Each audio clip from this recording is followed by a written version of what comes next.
Herkese merhaba arkadaşlar, kanalıma hoş geldiniz. Yepyeni bir video ile karşınızdayım. Türkiye'nin ünlü oyuncusu İbrahim Çelikkol'dan yeni paylaşım geldi.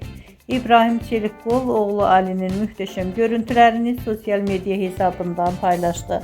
Ben de bu muhteşem görüntüleri sizler için YouTube kanalımda video halinde sunuyorum. Umarım beğenirsiniz. Arkadaşlar, videomu beğendiyseniz kanalımı izlemeyi ve bildirim butonuna basmayı unutmayın. Şimdilik benden bu kadar olsun. Yeni videomuzda görüşmek üzere. Hoşça kalın.